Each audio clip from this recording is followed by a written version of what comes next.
এই তাল ফুরুলিগুলো তোমাদের বানিয়ে দেখাচ্ছি। ভ্যারাইটি মৌ কিচেনে আবার একটা নতুন রান্না নিয়ে চলে এসেছি। এখানে দেখো আমি একটা বড় তাল নিয়ে নিয়েছি। আমি আজকে তাল ফুরুলি তোমাদের বানিয়ে দেখাবো। আর এখানে তালটাকে আমি ছাড়িয়ে নেব। আর সামনেই কিন্তু জন্মাষ্টমী। আর তোমরা কিন্তু আমি যেইভাবে তালের ফুরুলি করব তোমরা কিন্তু এইভাবে কৃষ্ণকে দিতে পারো বানিয়ে। তা চলো আমি তালের ফুরুলিটা এই তালটাকে ছেনে নিই, তারপর দেখাচ্ছি। এখানে দেখো তালটাকে ছেনে আমি তালের শাঁসটাকে বার করে নিয়েছি। তালের যে লোদটা হয় আমি বার করে নিয়েছি, দেখতে পাচ্ছ এতটা হয়েছে। এবার আমি তাল ফুরুলির জন্য কি কি উপকরণ নিচ্ছি তোমাদের দেখিয়ে দিই। এখানে দেখো আমি এই কৌটোটা মেপে আমি এই 2 কৌটো ময়দা নিয়ে নেব আর 2 কৌটো আটা। এখানে দেখো বন্ধুরা আমি 2 কৌটো ময়দা নিয়ে নিয়েছি আর 2 কৌটো আটা নিয়ে নিচ্ছি। আমি সমান সমান নিয়ে নিচ্ছি। এখানে দেখো আমি এই কৌটোটা হাফ কৌটো সুজি নিয়ে নিয়েছি, এই সুজিটাও এর মধ্যে দিয়ে দিচ্ছি। এখানে দেখো বন্ধুরা আমি নারকেল কুড়ি দিয়ে দিচ্ছি এর মধ্যে। এখানে দেখো আমি 1 চামচের মতন নুন দিয়ে দিচ্ছি। এখানে দেখো আমি মৌরি নিয়েছি, মৌরিটা হাতে ঘষে দিয়ে দেব। এখানে দেখো এই কৌটোটা একটু কম আমি চিনি দিয়ে দিচ্ছি। কৌটোটার 1 কৌটোই একটু কম, দেখতে পাচ্ছ তোমরা, আমি এরকম চিনি দিয়ে দিচ্ছি। আমি এখানে দেখো 2 চামচের মতো গুঁড়ো দুধ দিয়ে দেবো। তোমরা চাইলে কিন্তু আমল দুধটা আমি দিচ্ছি, তোমরা চাইলে গোলা দুধও দিতে পারো বা 10 টাকা দামের 2টো প্যাকেট দিয়ে দেবে, তাহলেই হবে। এখানে দেখো আমি গুঁড়ো দুধ দিয়েছি, তোমরা 10 টাকা দামের যে পাউচের প্যাকেটটা থাকে ওই প্যাকেটের 2 প্যাকেট দিলেই হবে। আর এখানে দেখো আমি খোয়া ক্ষীর নিয়ে নিয়েছি, এই খোয়া ক্ষীরটা গেটারে গ্রেট করে দেবো একটু।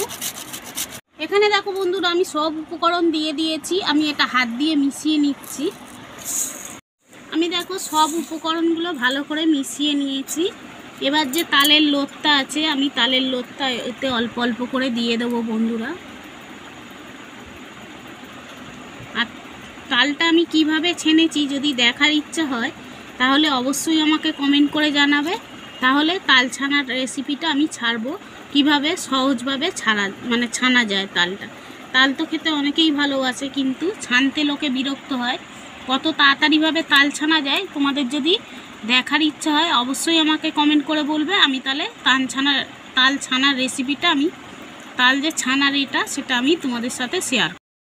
এখানে দেখো বন্ধুরা আমি এটা ভালো করে মেখে নিয়ে ভাজতে চলে এসেছি। আর আমি কড়াই দেখো তেল দিয়ে দিয়েছি। এখানে দেখো বন্ধুরা আমি তেল বসিয়ে দিয়েছি, তেলটা ভালো মতো গরম হয়ে গেছে। এইখানে আমি যে তালের এটা গুলে রেখে দিয়েছি এটাকে এরকম করে দেখো বন্ধুরা,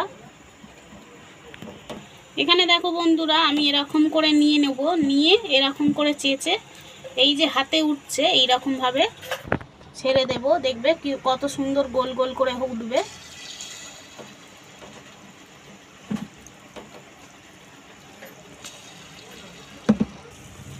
এইভাবেই আমি সবগুলো ছেড়ে নিয়ে তারপর তোমাদের দেখ।